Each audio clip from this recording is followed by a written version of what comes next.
নমস্কার, শাশ্বত মা সারদা চ্যানেলে আপনাদের সবাইকে স্বাগত জানাই।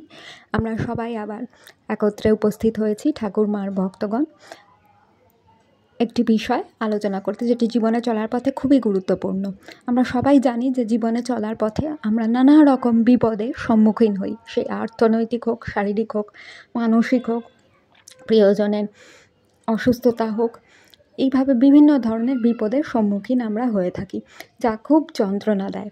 তো এক্ষেত্রে আমরা কি করব?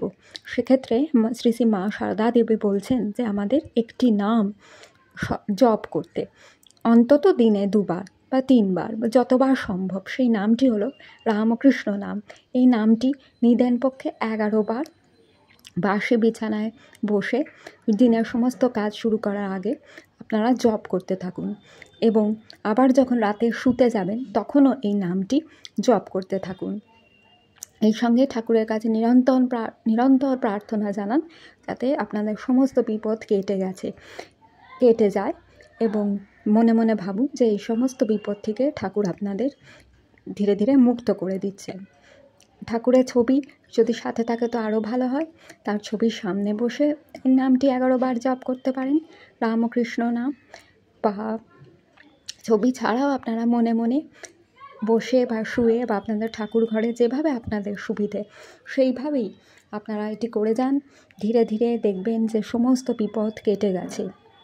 মনে বিশ্বাস রাখুন, ভক্তি রাখুন। ক্ষেত্রে নিয়ম পালন করার কোনো দরকার নেই। যা আপনারা যেভাবে আহার করেন সেভাবে করবেন, যেভাবে আর বাকি কাজ করেন তাও করতে পারেন।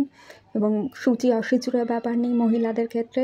সূচি অসুচি যে কোনো অবস্থায় আপনারা সকালে এবং বাসি বিছানায় এবং রাত্রে শুতে যাওয়ার আগে রামকৃষ্ণ নামটিকে আপনারা 11বার নিদেন পক্ষে জপ করুন। এর বেশি সংখ্যায় করতে যদি পারেন তাহলে আরও ভালো হয়। 108বারও করতে পারেন সম্ভব হলে, বা আরও বেশি। দেখবেন ধীরে ধীরে শ্রী শ্রী ঠাকুর মায়ের কৃপায়, স্বামীজির কৃপায় সব বিপদ কেটে যাবে।